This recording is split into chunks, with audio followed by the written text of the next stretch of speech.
Now coverage of the eve of the state funeral of Her Majesty the Queen.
For 1,000 years, Westminster Abbey has presented a unique pageant of British history. And tomorrow, the Abbey will be the setting for the state funeral of Her Majesty Queen Elizabeth II. An event on a scale not seen in Britain since the death of the Queen's father, King George VI, 70 years ago in 1952. Her Majesty's body has been lying in state at nearby Westminster Hall for the past 4 days, where hundreds of thousands of people have filed past the coffin in silence, giving thanks for the longest reigning monarch in British history. Among those keeping vigil in the hall have been the late Queen's grandchildren, including the Prince of Wales and the Duke of Sussex. Well, tonight, that process is far from over.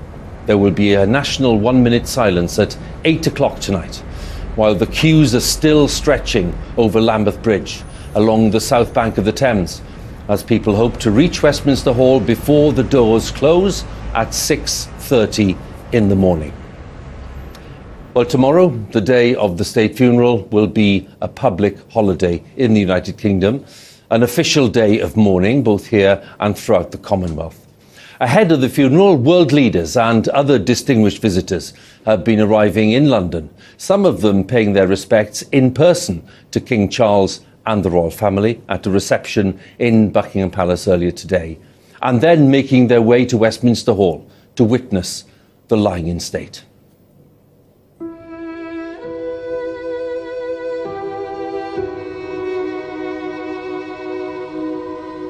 She was an incredibly gracious and decent woman. And the thoughts and prayers of the American people are with the people of the United Kingdom and the Commonwealth in their grief. It's an incredible privilege to represent the government of New Zealand and to come and pay respects to Her Majesty the Queen. She was a constant in all of our lives. It is with great gratitude that we acknowledge her many decades of service to Aotearoa New Zealand and thank her and her family for everything that she's done for us.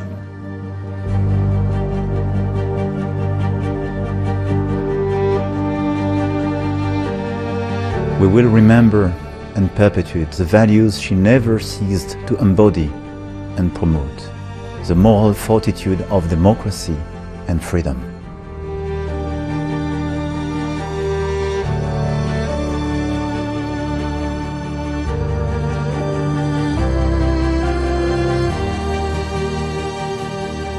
To all of us in all these years, always stability, confidence.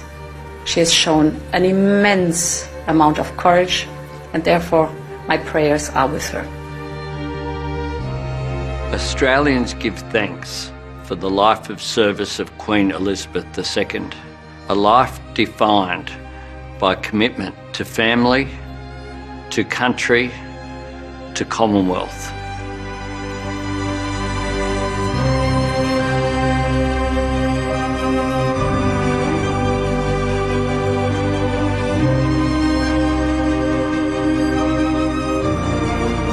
It is a great privilege to be able to pay tribute to somebody who valued friendship so valiantly. I so wish eternal peace to her wonderful, generous spirit, and of course, every good wish to King Charles III and all of the people of Britain who have lost a great leader. Від імені усього українського народу висловлюю співчуття королівській родині, усій Великій Британії та країнам співдружності націй.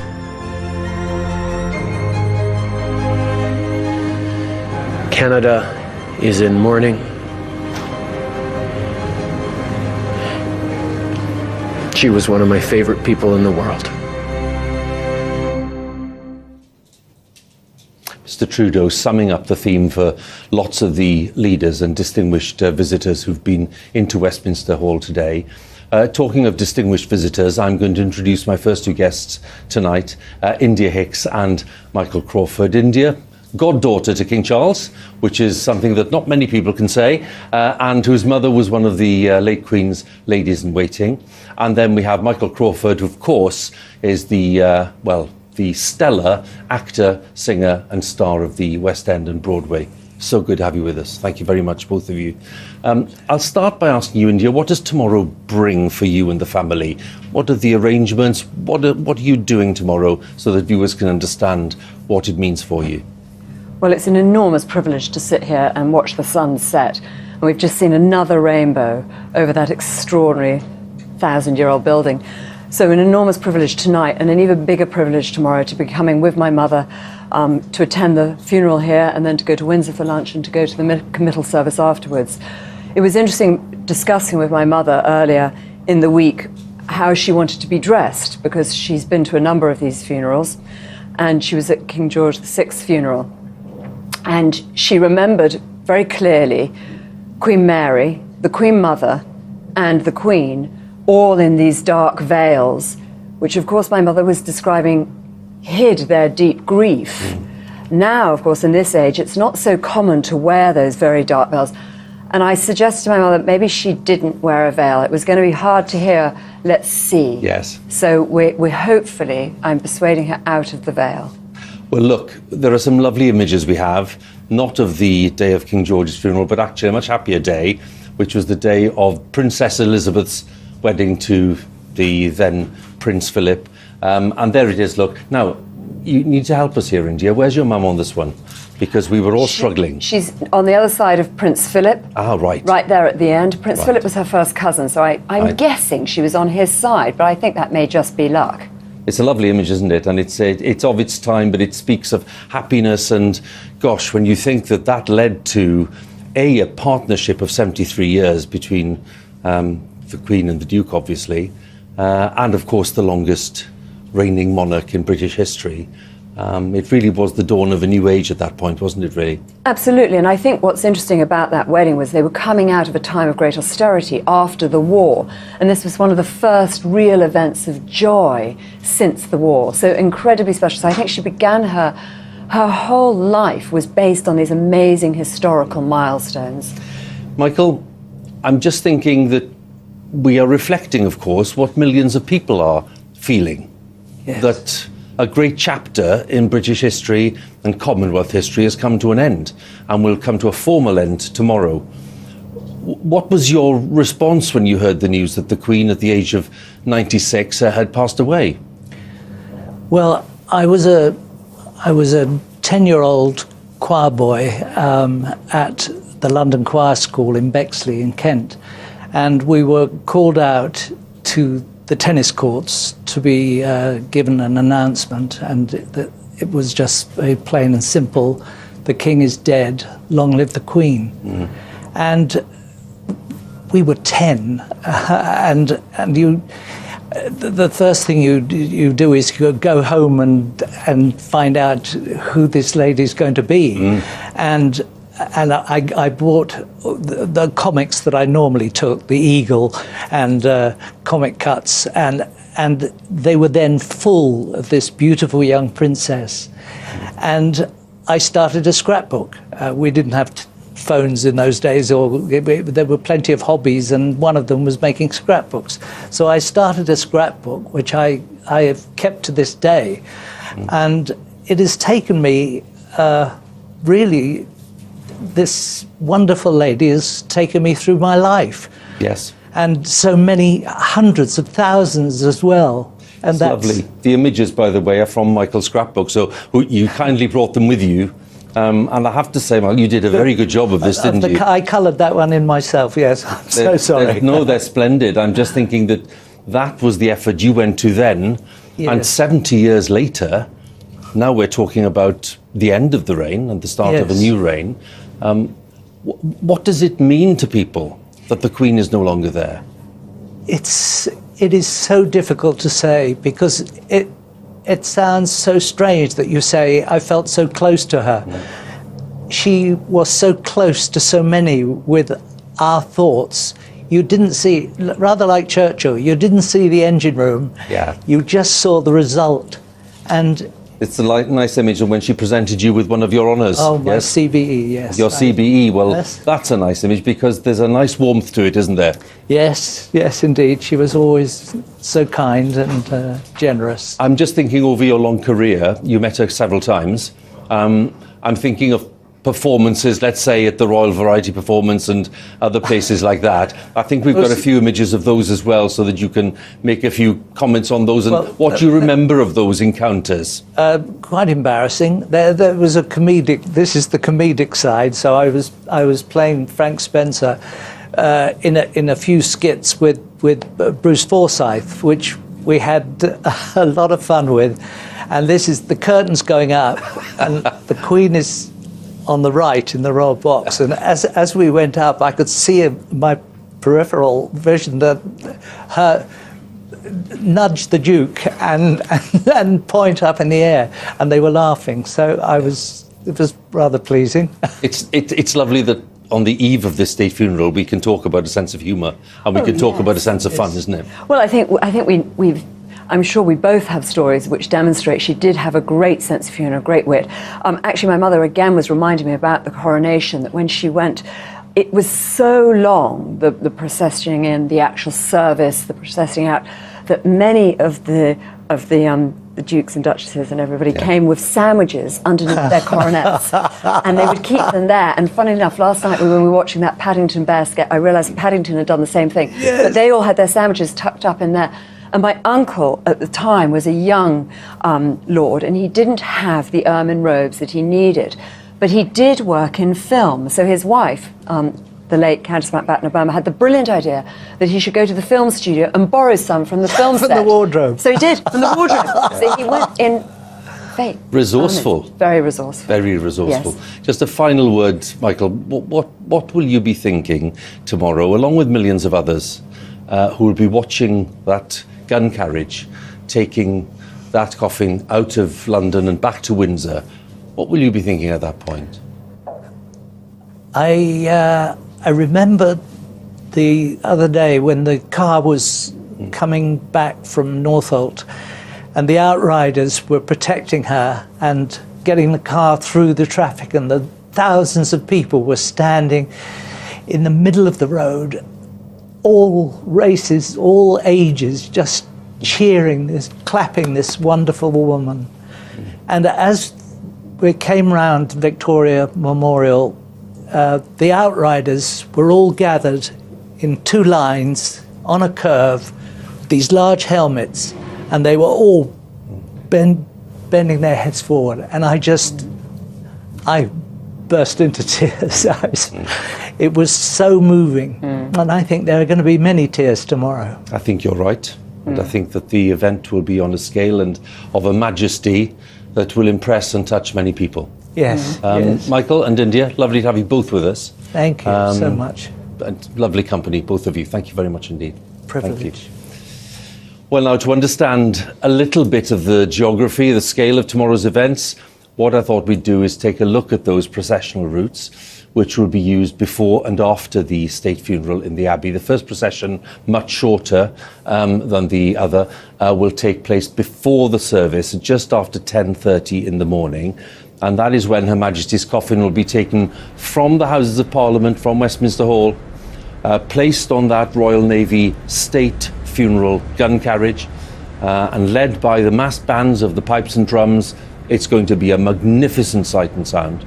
Across Parliament Square, a long, broad sanctuary to Westminster Abbey for the state funeral service. Now, the second procession is on a much bigger scale. It involves thousands of participants. They will escort the Queen's coffin along Whitehall.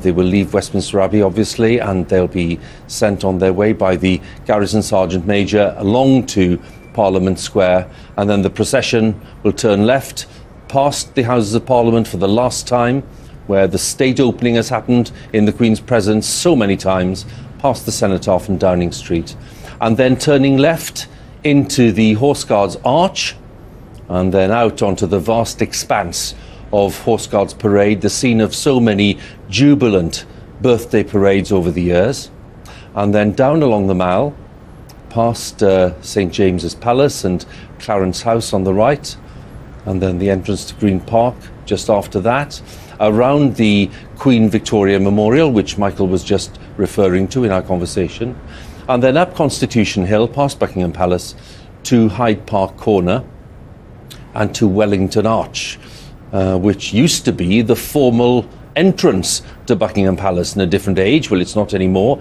It stands there on Hyde Park Corner. That is where the coffin will be transferred to the state hearse for the journey by road to Windsor. So the early focus tomorrow, understandably, will be on Parliament Square, where that first procession will step off ahead of the service in the Abbey. And my colleague Sophie Rayworth is there. Let's join her now. What an incredible atmosphere here in Parliament Square this evening. There are thousands of people who are coming through the square here just to soak up the atmosphere, parents bringing their children here, really just to be a part of the history. Tomorrow Parliament Square is going to be shut off. No public will be allowed in here. And around here you can see the engineers, all these flashing lights are getting ready. They're taking up every single traffic light from around here. There were gasps from the crowd a short time ago as the sun set and the Elizabeth Tower was lit up in this extraordinary orange light, and suddenly a rainbow appeared over Westminster Hall. And then, of course, there is the queue. The people just keep coming. I ran the length of it this morning from Southwark Park all the way to Westminster, and the people I spoke to a short time ago had been queuing for 10 hours to file past the Queen's coffin. There was one man who spoke to me, and he said he joined the queue on his own, as an individual, and he left with a family. And I think a lot of people who will have stood all those hours outside and waited to file past the Queen's coffin will understand that, will understand what he meant by that. People have been far more emotional as they leave than I think they ever expected they would be. Sophie, a very strong theme that we've heard so much, of course, over the past few days. The detailed plans to be implemented in the event of the monarch's death, including the state funeral, were set out literally decades ago, and they've evolved continuously ever since that time with the Queen's approval. A major component in those plans, not surprisingly, is the role of the armed forces. And the Queen's unbreakable bond with the forces started when she was just 16, when her father appointed her as Colonel of the Grenadier Guards.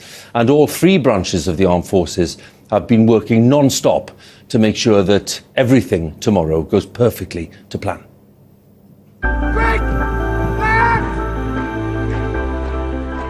There is a lot of pressure to get it right, and that's one of the reasons why when people say the rehearsal seems to take a long time, we want to get it right. So if we have to go over things again and again and again to make sure the day runs correctly, then that's what we'll do.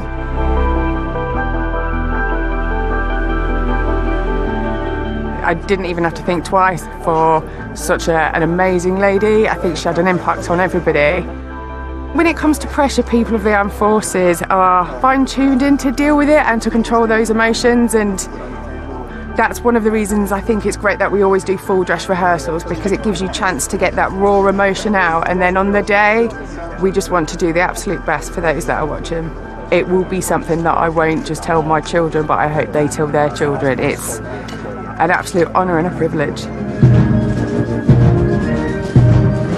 The onus really is on the bass drummers to keep time for the band and to play at a volume that the entire Royal Air Force contingent can hear.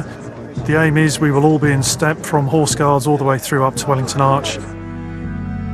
really proud. My mum keeps telling me how proud she is of me every time I speak to her, so I think they're happy about it. Usually you get a little bit more time in the preparation for these large parades, however, so obviously we've had less time than usual, so some late nights, early morning rehearsals. So the company at the moment, we've got a number of 17-year-olds that have nearly passed out their training. They've joined the company and kind of had a baptism of fire in terms of being fired into the Guard of Honour. I've asked them to think about jotting down some of their thoughts, because as time goes on, having those notes to refer back to, I think, are a fantastic memory that one can then look back on and say, I took part and this is how I felt at the time.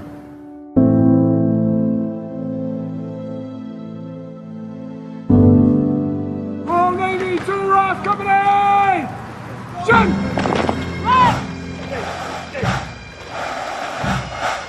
For the Royal Navy, we are privileged to be able to provide approximately 1,000 people in terms of ceremonial support in the state gun carriage. It is very emotional.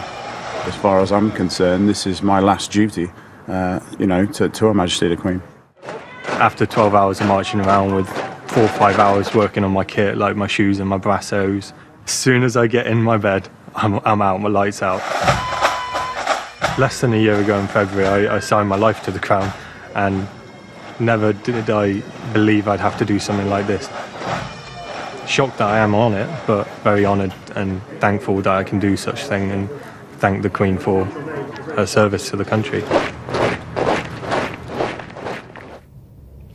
Well, that gives you a sense of the pride and the attention to detail, and what goes into an event like tomorrow, which of course is such a rare thing, a state funeral. It's the first at Westminster Abbey since, we think, 1760, and the funeral of George II.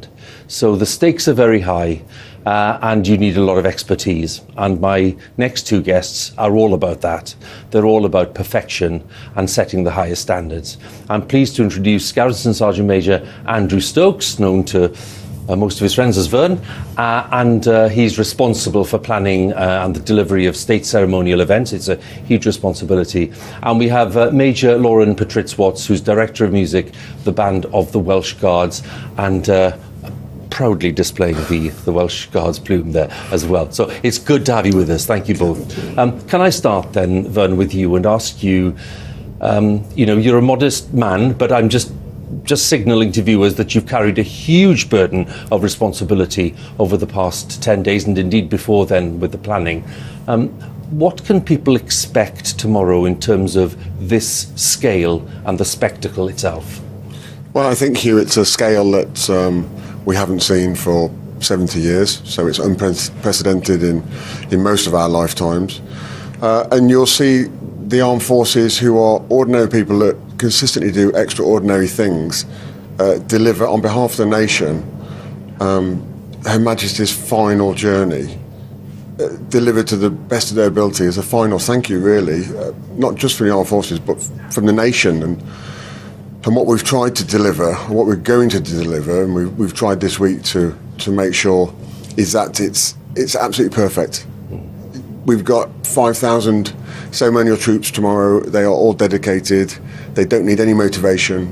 They want to do the best of their ability, and they will do. And it's very complicated, but they all understand the plan, and they're all willing to deliver, and they want to do the absolute best they can do. Well, we've already seen some of the standards that you set, because we've seen some processions already, including the procession from Buckingham Palace to Westminster Hall.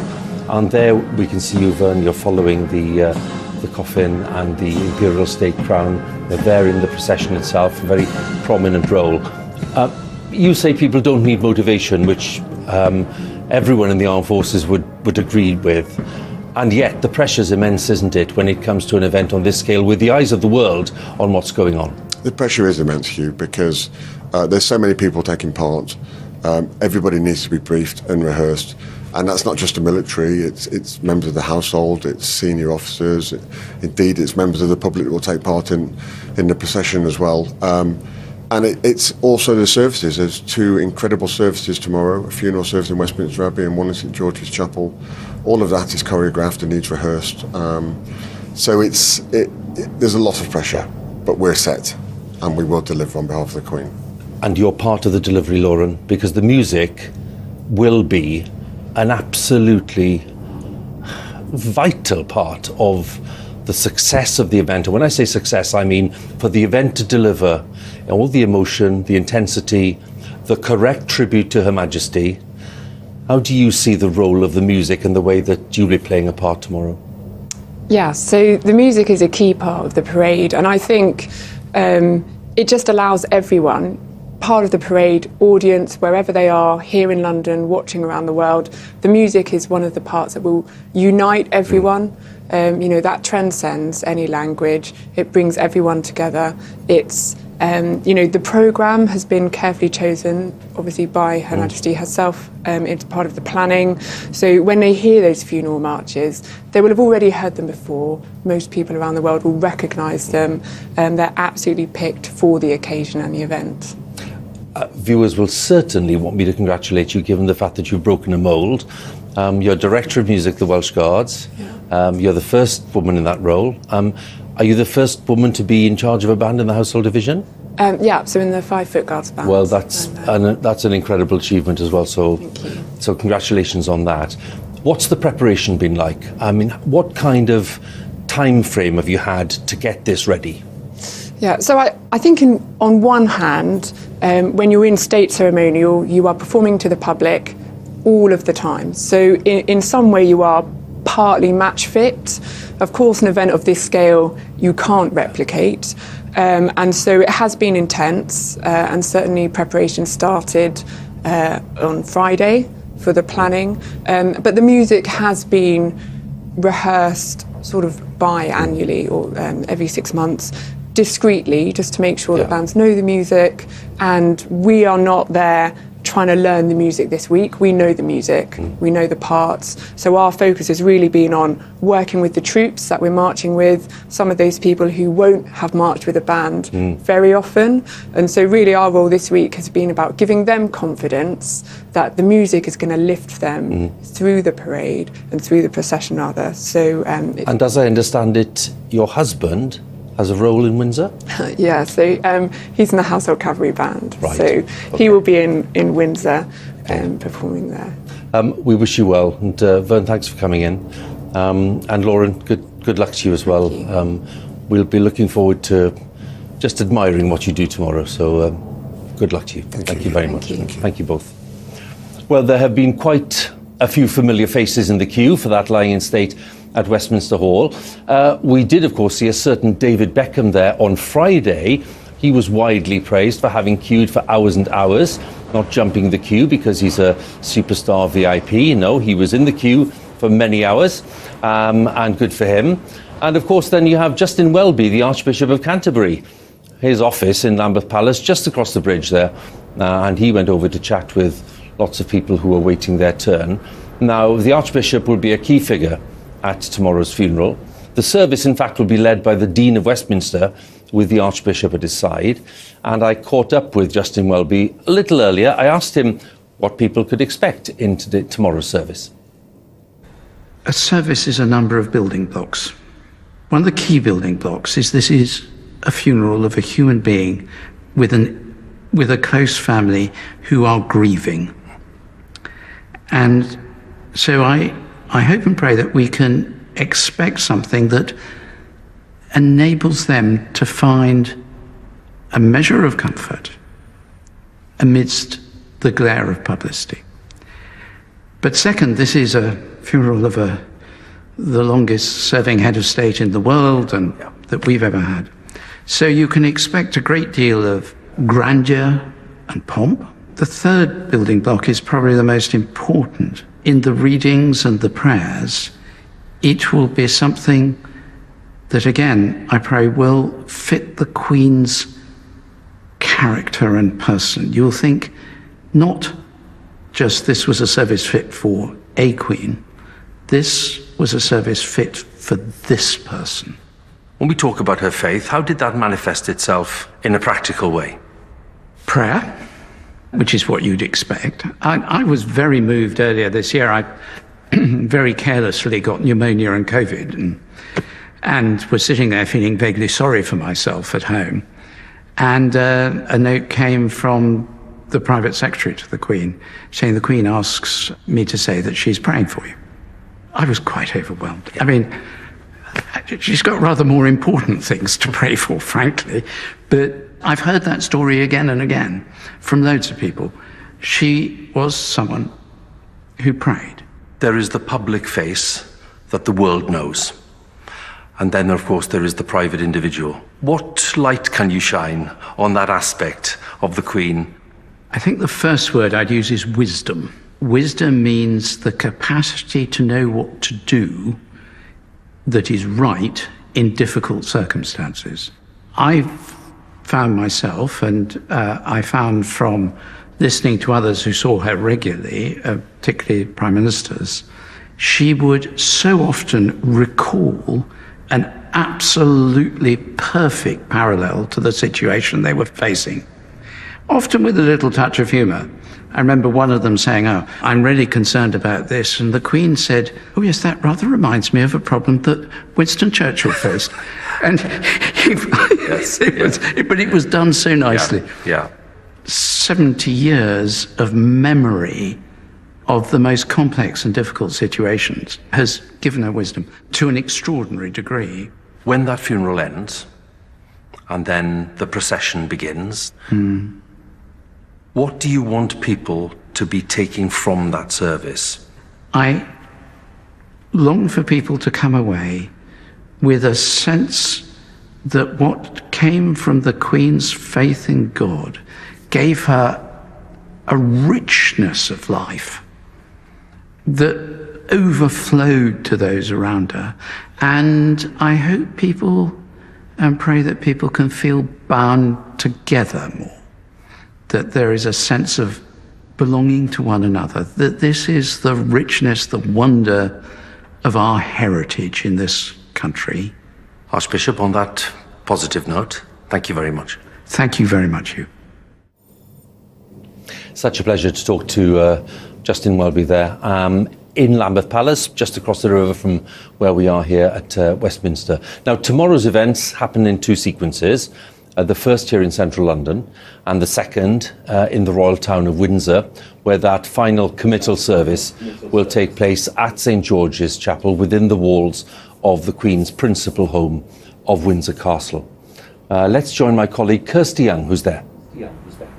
Thanks, Hugh. Yes, Windsor will be home, as you say, to the final stage of this momentous 11 days.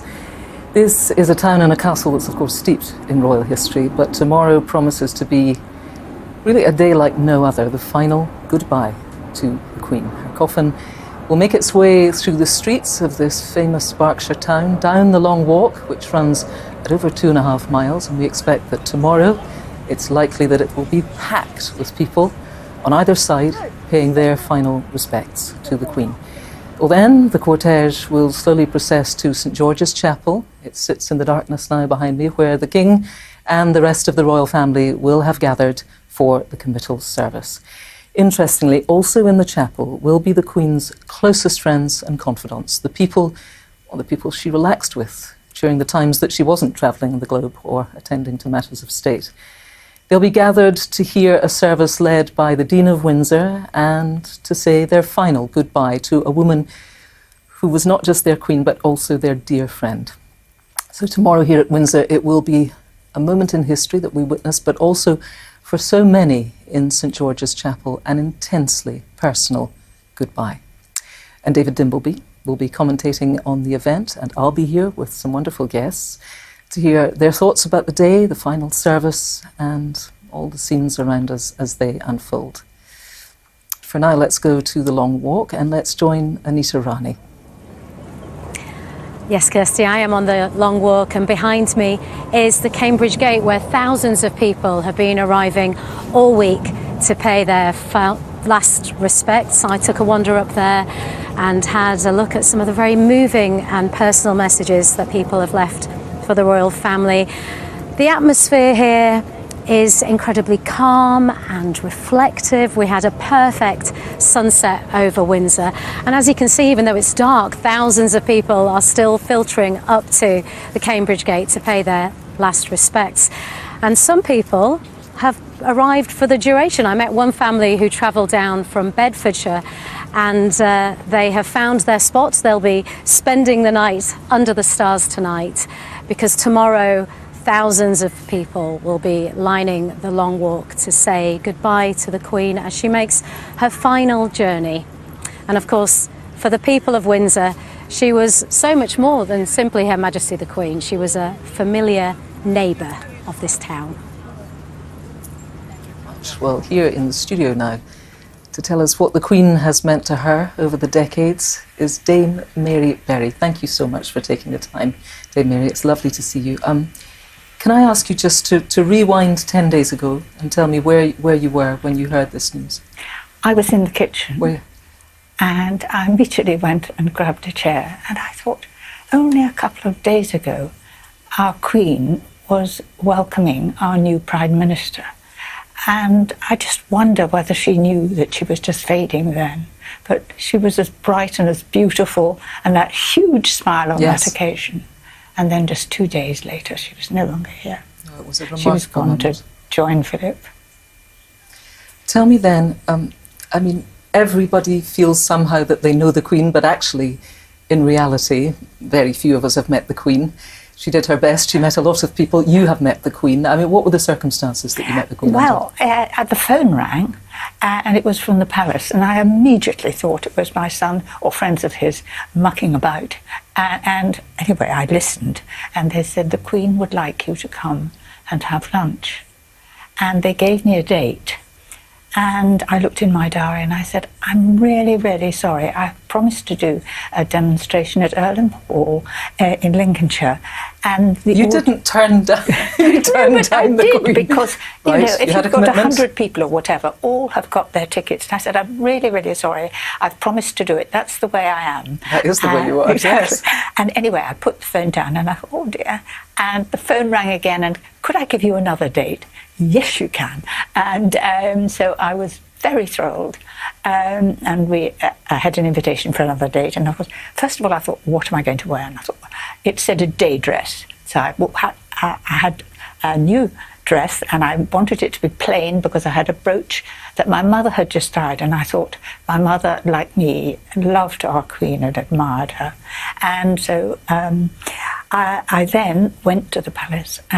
And it was just so exciting to actually see the Queen. I had no idea she was so little and beautiful.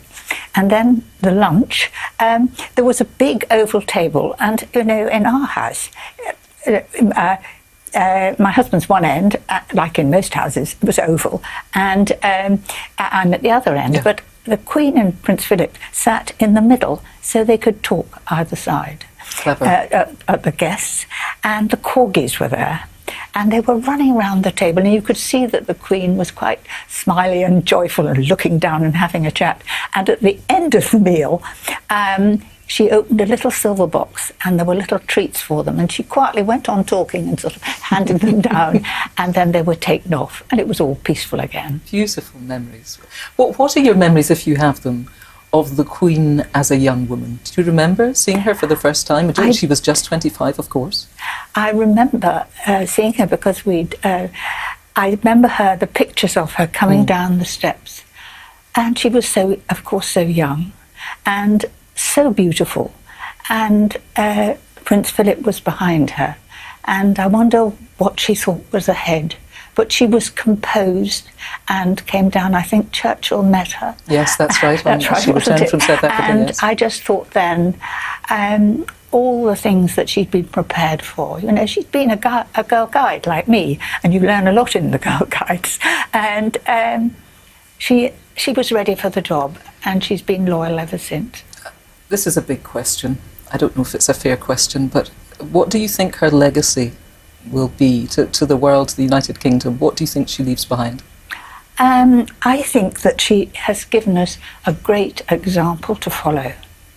For everybody in the UK, she's put her family first, She's thought of the country and has continued with her religious faith.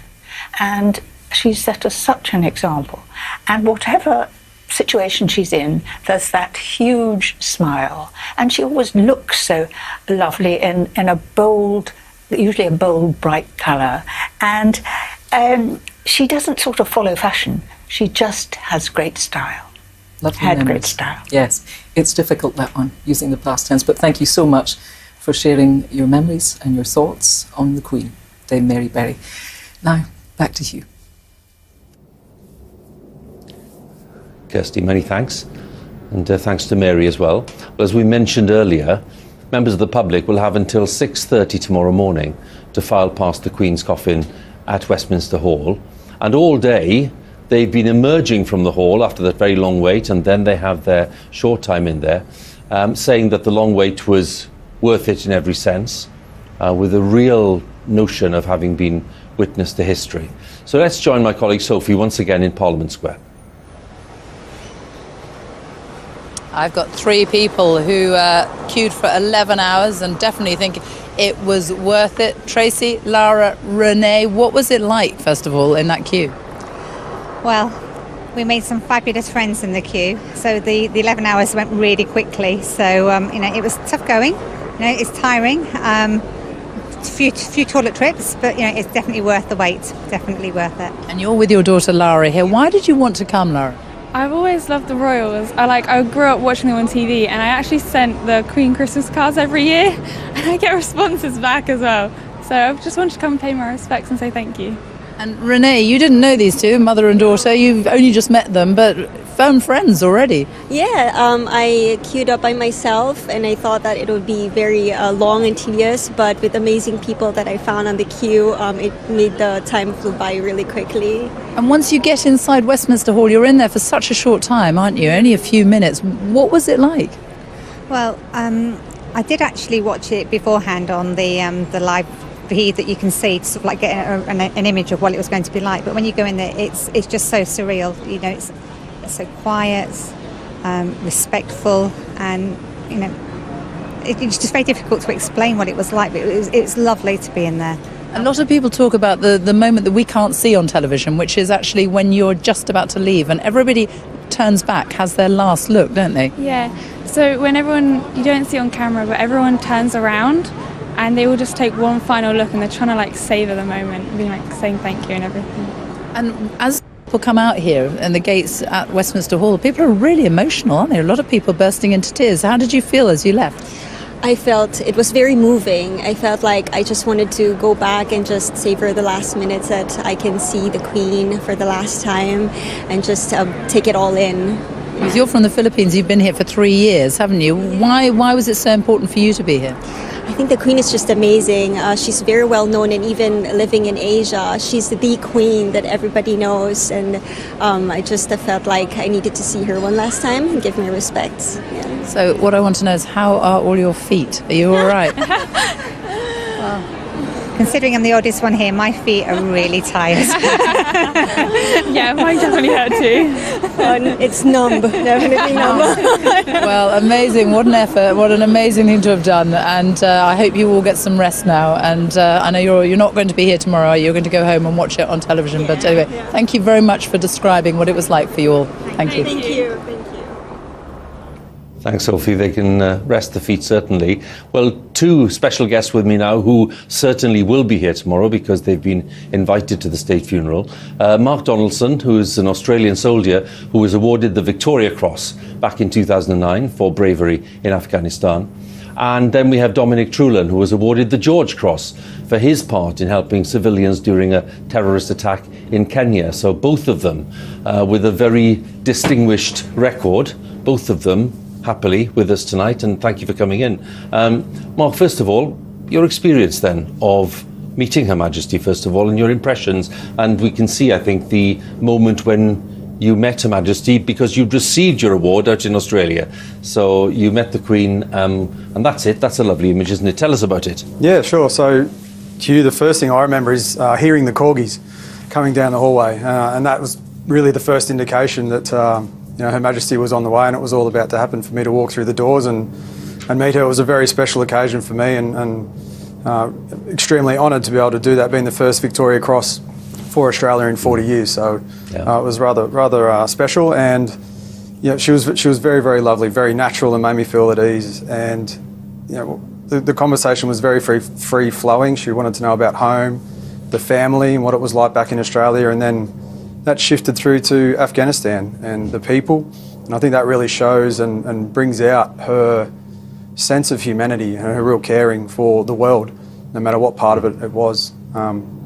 And it was just really lovely and nice to be in there. And as the conversation continued, I got to see a little bit more of Her Majesty, and what a lot of people have been speaking about over the last few days was her humour. That's nice. And we went towards the window, and she shared a little joke about how often people say to her how strange it was that she built a castle so close to an airport. So it's talking about Windsor, obviously, yes. Correct. Yes, well, it is on the flight path, isn't it? Yeah. We're just here, this magnificent view that we have, gentlemen, of Westminster Abbey. It's a bit unreal, isn't it, to look at it in this kind of light. You've taken part in the service, Mark, before in the Abbey. Tell us about that. Yeah, it was a huge honour again. It was Remembrance Day 2009, and I was with Johnson Bahari VC, the British VC, and I had the honour of laying a wreath that Her Majesty, as you can see from the images, Hugh, placed the card on, and we got to lay it down. And again, with all the unknown soldiers across the Commonwealth, and how important that is to all service personnel, and it was just a tremendous honour. Really representing the nation and representing the Commonwealth in general. It's a very nice thing to reflect on. Dominic, tell us about your experience. The George Cross, of course, named after the Queen's own father, which in itself is a very strong bond with the monarch who's now left us. What was your experience of meeting the Queen? I think the first thing that strikes you is, her ability to speak to anybody and just make you feel relaxed. She made a comment when I met her in Buckingham Palace for a reception about me having her gallantry medal, the Queen's gallantry medal, and her father's George Cross, as you've just said. But I think really the way that this has all come together, and the planning and the operational effect, as we would say, of the whole funeral and everything that's going on, and it is the end of her reign. It's the start of the next generation, King Charles. But I think that actually to show the magnitude of the influence that Her Majesty had is the hundreds of thousands of people that have queued up and been through. And I speak for myself, and I'm sure Mark and other guys in the VC and GC Association, is there's going to be hundreds of people in that beautiful building tomorrow, and they're going to represent the whole world. And that is Her Majesty. She did as much as she was, the UK, as much as she was the Commonwealth. Actually, she is probably the most influential person, female, in the world that we've seen. And she made a promise 70 years ago. I've taken the oath, 30, 40 years ago. And, and I think she respected us of soldiers and taking the oath. And she made that promise 70 years ago, an unfaltering dedication service and a real bond with the military. I think the bond with the military is unquestionable, unbreakable.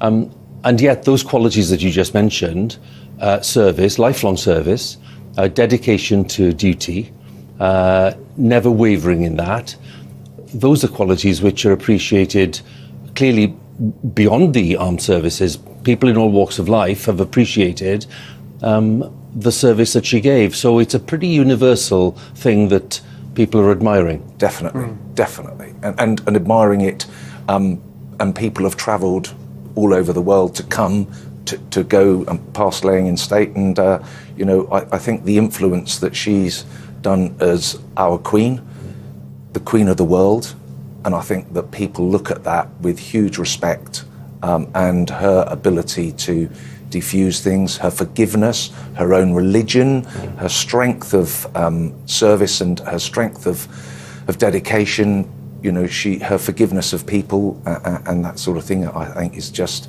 unbreakable. Well, I wish we had more time to talk, gentlemen, but the clock is against us as usual.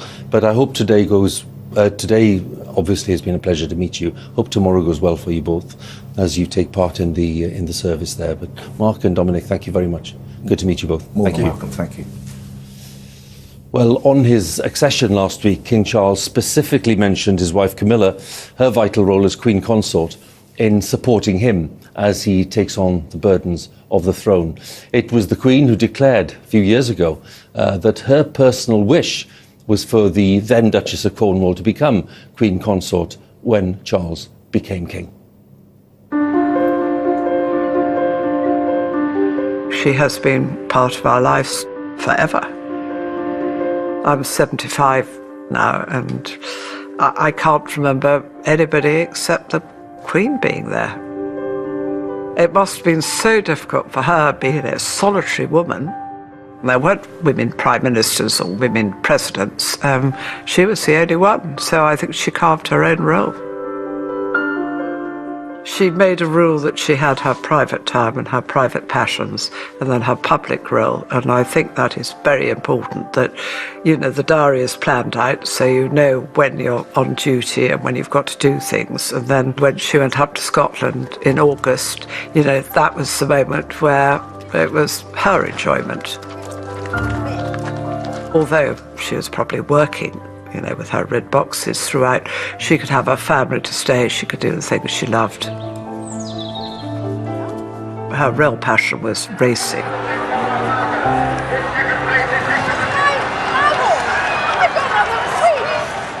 She was able to escape to Sandringham. She had the stud next door. She could go every day, see her foals, work out, you know, the next meetings for the year. I think she always kept that as, you know, her private bit. You wouldn't dare question her or argue with her on how a horse had bred or how it ran, because you'd get a very steely, blue-eyed look back again.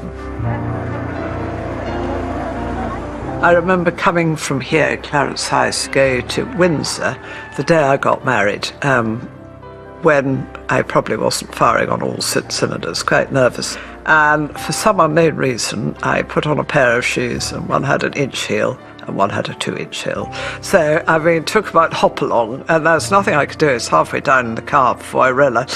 And, you know, she could see it, and she laughed about it and said, look, I'm terribly sorry. And she did, you know, she had a good sense of humour. Something that is more unusual. I've taken her to some of my charities and to the Ebony Horse Club and to the medical detection dogs. And she loved both of them. You know, it was real sort of genuine enjoyment, and she asked lots of questions. And it was very nice to take her to things which I knew she would enjoy. She's got those wonderful blue eyes that when she smiles, you know, they light up her whole face. I'll always remember that smile. You know, that smile is unforgettable.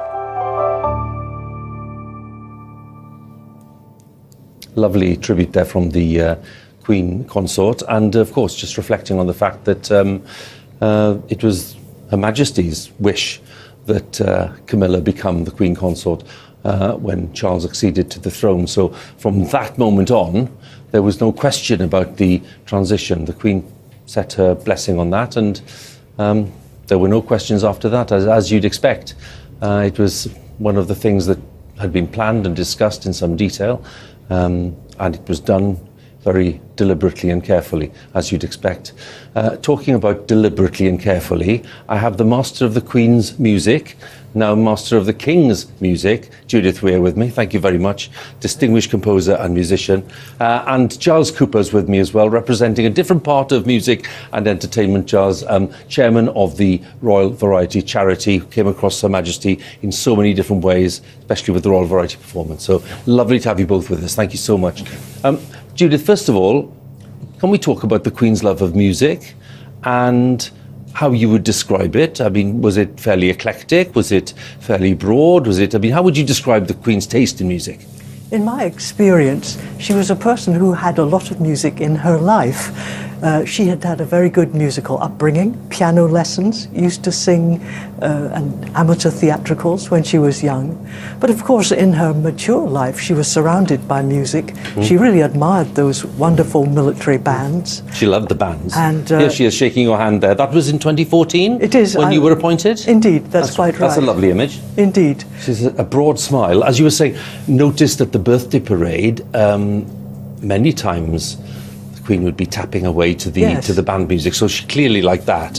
What else in terms of music did she like? Well, she was, as we all know, a committed churchgoer and, of course, head of the English Church. She went every week at least to church, and she and her husband really listened to that beautiful Anglican music and could really differentiate between it. That's interesting. I'm just wondering whether really her musical tastes, some people might assume, were, you know, fairly constrained in terms of the classical tradition, the Anglican tradition.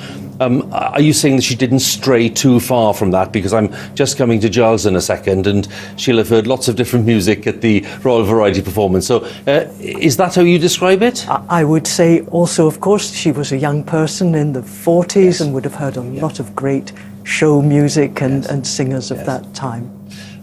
Well, Giles, you could give us a different perspective, or maybe a shared perspective. And as we do that, I just want to show maybe one of the images that we have of the experience that Giles has had. There you are on the right, and this is at the Royal Variety Performance, obviously. Yes, it is. Yeah, 2012. Tell us a little about your interaction with Her Majesty. Well, I think she was very generational in terms of taste, you know, and you touched slightly there on musicals, but theatre was her great love, and particularly musicals. So of that generation, in a way, Showboat, Annie Gets Your Gun, Oklahoma. Yeah. I think in terms of songs, I mean, there's no secret that she loved Vera Lynn, White Cliffs of Dover, Fred Astaire, Cheek to Cheek, but also in more sort of recent times, Gary Barlow and Andrew Lloyd Webber's song Sing with the Commonwealth Band and Military Wives Choir. She was also known as a in her younger days as a great dancer. She had great rhythm. Okay. And I'm bound to play in one clip, Giles, and I'd love your view on this, because this made us all smile when we saw this. Here we are. Talk us through this one. That's the Queen meeting Lady Gaga in Blackpool in 2009. A great year, and the Queen always would like to visit the regions, and so for many years we alternated going to a city outside London. This is in Blackpool, so we went to Manchester, Liverpool, Edinburgh, and that was a great day meeting Lady Gaga, and it supported local theatre in the way that she was supporting the charity, and of course, how often would Lady Gaga or Bette Midler as well on that show go to Blackpool, and it was a great way of her showing support for the regions. We talk a lot about the importance of music. Clearly, we've talked already with one of the directors of music of the bands tomorrow, and talked about the importance of music during the day, not just in the service, but before and after the service. And of course, that the Queen would have a view on what might have been chosen and what the correct mix would be. How assertive was she in expressing a view on whether she liked a bit of music or not, in your experience? I don't remember particularly being assertive about pieces of music, but she was very clear about good or bad performances and whether people had done well or not. And I think that's why a good word from her was well worth having. Well, a good word, of course, and that can take place, I mean, I imagine you'd have been in quite a privileged position, I'd have thought, Giles, in the sense that after a performance of, you know, good performances by very big names at the Royal Variety, she may well have expressed a view one way or another on performance. I mean, it's just human nature, isn't it? It is, although she was very careful about what she said, because obviously if you say something good about somebody, well, what about the others? And so she was very tactful, but it was great to always see the look on the faces of every performer, whether they be legends from the past or new performers. She meant so much to the entertainment industry. It's that support, really, which lots of people, friends of mine who are in the business, basically saying what a great sponsor she was, what a great supporter she was. Yes. There'll be all kinds of people watching now with lots of different interests. We're just going to pause a second, if we may, because the time is approaching 8 o'clock.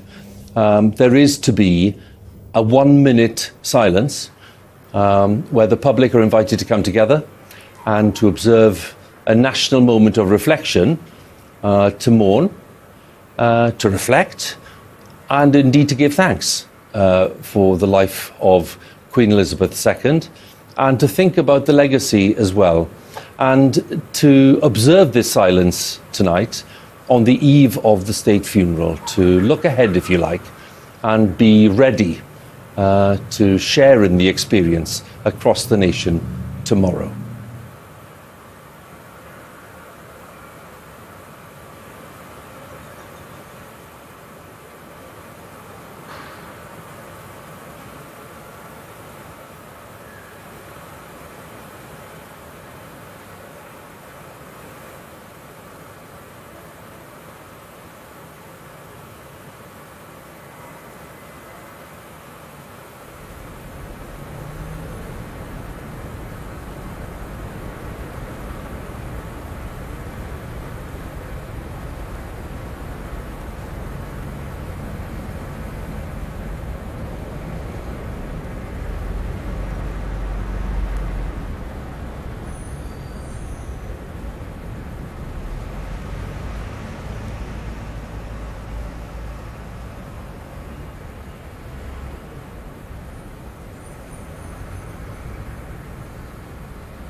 So the 1-minute silence has been observed on the eve of the state funeral for Her Majesty Queen Elizabeth II, and across Britain, as we saw there, people eager to show their respect and indeed to think about what tomorrow represents. And Judith and Giles are still with me for a final thought as we look ahead to tomorrow.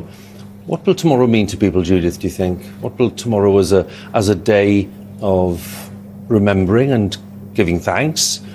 Will it touch millions of people, as some people predict it will? What are your thoughts? I would very much think that it will. It will be a beautiful day. We will see all the really most wonderful things that can happen in music and in a wonderful abbey. And I think also an important moment for us to really realise that we will not be seeing the Queen again. She won't pop up as she so often did, even in the last year, doing some delightful thing, cutting a cake at the WI or something.